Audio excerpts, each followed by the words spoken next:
नमस्कार। आमार cooking channel आमर घर के मैं आपण मन के बहुत बहुत स्वागत करू छे।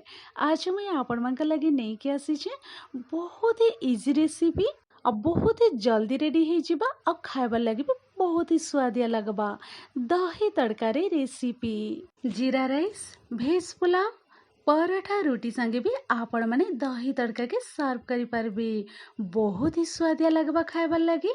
तो ई रेसिपी के आपण माने भी ई प्रोसेस रे बनेगी एंजॉय करून। तो आज रे दही तड़का रे रेसिपी जदि आपण मन के टिके भी पसंद है लाइक शेयर निहाती करबे। तो चालून डेरी नहीं करिकी एबे आमे सुवादिया सहजिया दही तड़का रे रेसिपी स्टार्ट करमा।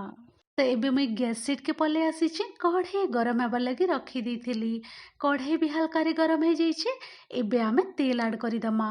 तेल रे रिफाइन तेल मुई नहीं जाइए गोटे बड़ चामच। तेल ऐड करी सारला परे आमे मीडियम फ्लेम रे रखिकी तेल की टिके भल करी गरम हेबार लगी छाड़ी दमा। तेल जेते बेले हल्का रे गरम हो जिबा एबे आमे पॉइंट रे दे दमा जीरा। जीरा गोटे छोट चामच रे मुई गोटे चामच दे दउछे जीरा। जीरा के किछि सेकेंड फुटबार लगी टिके छाड़ी देबे।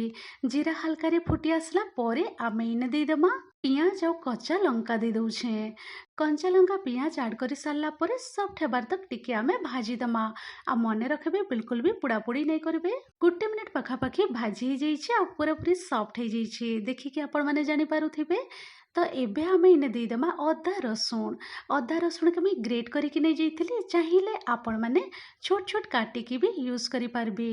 आ ई पॉइंट रे आमे आ जदी अवेलेबल अच्छे ताहले आपण माने भृसंगा पत्र भी ऐड करि पारबे बहुत ही बढ़िया बासना हेबा। तो एबे आमे ई सब जिनिस के टिके भल करी आमे भाजी दमा। लो टू मीडियम मझिरे रखिकी आमे भाजी दमा। ई सब भाजी सारला परे आमे सुखा मसला सब टिके दे दमा।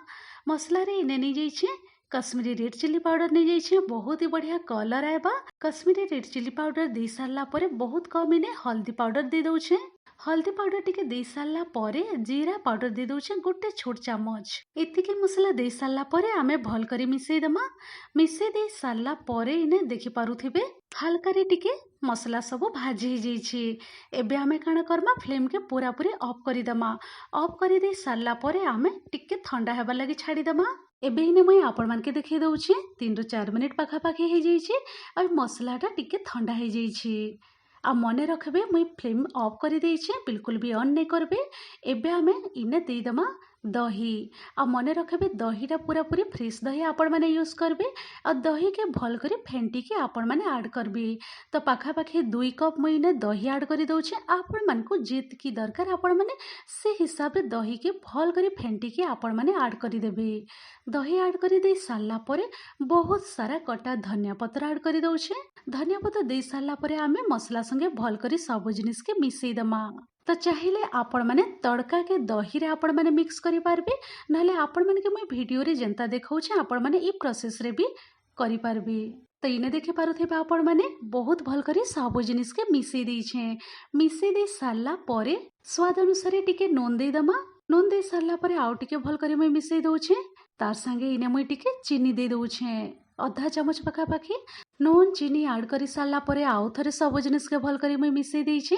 आ बहुत ही सुंदर कलर भी पले आसीछे देखि पारुथिबे आपण माने। आ मने रखबे मुई बिल्कुल भी इने फ्लेम ऑन नहीं करी। जदि आपण माने फ्लेम ऑन करिकी आपण माने ई प्रोसेस रे बनाबे ताहेले दहीटा छिणी जिबा। दही थरे फाटी गले ता टेस्ट पूरा पूरी बिगड़ी जिबा खाइबार के बिल्कुल भी भल नहीं लगे। आ इने पूरा पूरी रेडी हो जाइए दही तड़का रे रेसिपी। आपण माने दही तरकारी के गरमा गरम आलू पराठा हो कि प्लेन पराठा संगे भी आपण माने सर्व करि पारबे।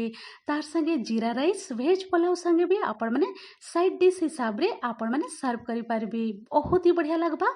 अब बहुत जल्दी रेडी हो जाइसी और खाइबार लगी भी बहुत ही स्वादिया लगबा।